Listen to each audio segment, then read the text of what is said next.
down near the gate area. There's the points leader, Doug Henry. Getting set for the start of Moto number 1. Let's check out Emig. He started well in the last few races, and Henry has been doing a phenomenal job with good starts, holding his points lead. Number 19, Team Yamaha's Doug Henry gets his 9th pole shot of the year. Yes, Henry, then Emig. Getting a little squirrely back there, but third, it's good to see Ryan Hughes. Both Henry and Hughes coming down that fast straightaway, getting a big swap there. The back end dancing out to the side. Your heart's already pumping hard, and you have that happen in the beginning. And right into the big whoop section. So this track here in Millville will keep you busy.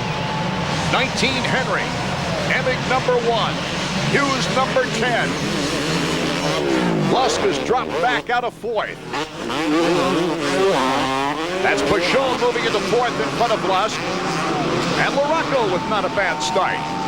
Emig into that long straightaway, out horsepowers the big 4-stroke, holds the inside, takes over the lead, so he goes right for the front, doesn't even want to wait. Emig is hoping against hope, of course, that something happens to Doug Henry's machinery. I know Ryan's really trying hard here to get around Doug, just to prove that he can. Doug's the guy that's leading the series. Looks like he may win this championship unless he has some sort of disaster, and Ryan wants to prove he can beat him and also make it a 1-2 finish for Cal. All kinds of interesting rumors flying around during what they call the silly season. As we look at back at 4th and 5th, Mikel Pichon, he's involved in some of them. He has a contract with Suzuki that lets Suzuki match an offer that he might get from another factory. Doug Henry, some rumors there that he might want to retire. Speed to win. He's had to nurse those kinds of injuries all year long, so keeping him healthy would really be nice to see what kind of potential he has. They're hoping that he'll heal up fully for that Motocross the Nations as Lusk gets in front of Pichon, and so does Mike Larocco. So the factory connection Honda and the team Honda get by the team Suzuki of Mikel Pichon, who now has his own teammate to battle, number 7 on the right side there, Greg Albertijn. We're back in Moto number 1 as we take a look back at the pack with Pichon battling out with his teammate Greg Albertijn. Albertijn, almost elbow to elbow there. He's got the edge, and number 7 takes over. Start means a lot. Sometimes you don't get the start. You get to start back there riding with some guys, and you start to ride kind of like them. And, for Ryan Hughes, for instance, he got a good start. He was able to get up there and have a look at Emig and Doug Henry and see what lines they were taking, the pace they had, and he was able to match that. Really terrific for most of the fans, I think, that Jeff Emig has turned his season around. Still losing a little bit of time to his teammate Emig, but Emig will be happy to look back there and see that his teammate has pushed Doug Henry back a few points. I think it's obvious that Ryan Hughes did not appreciate broadcasting one of our motocrosses with me in your absence, because he's back there. He wanted to ride again. Yeah, he doesn't just want to talk about it. He wants to be out there. He's still young. Knows he's got a lot of years left. He doesn't have any titles, but certainly come close a few times. Boy, look at this freight train.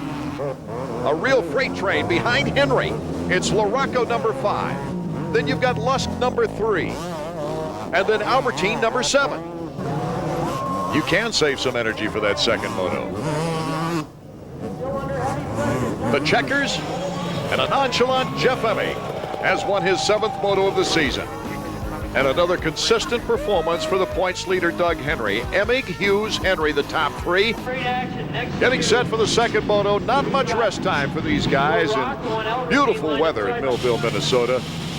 Getting set for the gate to drop. Look out for the hose. Doug Henry, another great start. Oh my goodness, Henry has both pole shots here in Millville. Lusk, though, is in second place in front of Emig this time. That Honda power plant working good. He's got plenty of power. As long as he gets out over the gate good, he's just about guaranteed a good start. Unable to really pull a lead on Henry, though, so the top 3 or 4 are still battling it out. You see how much power these guys got. Everybody now, these bikes, it's not so much they have a lot more power than when I race. It's just the power band is right there. I mean, you just think what kind of power you want. You turn the throttle, it's there. There's no lag. Henry doing a good job holding Emig off here, David. Yeah, and that's about all he can really do right now. He can't seem to stay close to Lusk. Lusk is just checked out. That's the best thing he can hope for, is just go out and get the hole shot and not have to work too hard or take any unorthodox lines where he may hit a hole he doesn't want to hit. He's out there doing it making it look a little bit easier. And coming up right behind Emig is Greg Albertijn. You see him in the picture there. Larry Ward in the top 5 on our Honda leaderboard. I'll be up there again. Emig doesn't want to do anything crazy because he still is in good position for the overall, right where he is in 3rd place, but he's going to take the challenge at number 19, getting by Doug Henry once again. Boy, that was just a bar-to-bar, straight-out battle. Doug Henry in 4th. You can see these guys, see how rough it is on the right side of that straightaway as we look at it. These guys have moved over to the middle of the racetrack. Those holes are deep. These guys, all they had to do is move over a couple of feet to get a smooth line. There's nowhere they can go down this next straightaway to get a smooth line. It just bumps all the way across. Emig got a little different line at it too. He gets a lot more momentum jumping in that way. Emig loves to pass right here. Did he get by? Yes. It's Emig, Lusk, and Albertijn, our top 3, with Henry biding his time really in 4th. That was nice. Lusk just squirting around that corner, hit that little break and bump, jumped up over the top of that hill, pitched the bike out, and set himself up for the next corner. Look out! Lusk has hit the deck! Oh no, it looks like he might have re-injured that arm too, or at least hurt it once again. Greg Albertijn in 2nd place. I thought Emig was going to have a little bit extra lead now with Lusk going down, but you see Albertijn is pushing him still. With this lead, he has really picked up the pace between motos.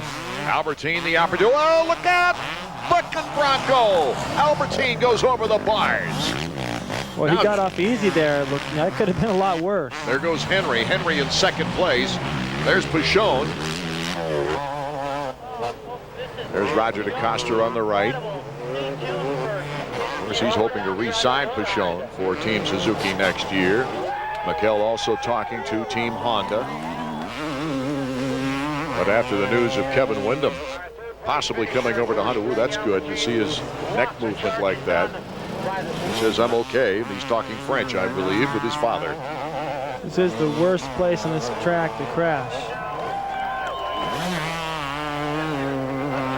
McKell probably not quite sure where he is, but it looks like he's not seriously injured. We hope that's the fact. As Jeff Emig comes over the final jump with both hands off the bars, and now nonchalantly but appreciative of the checkered flag.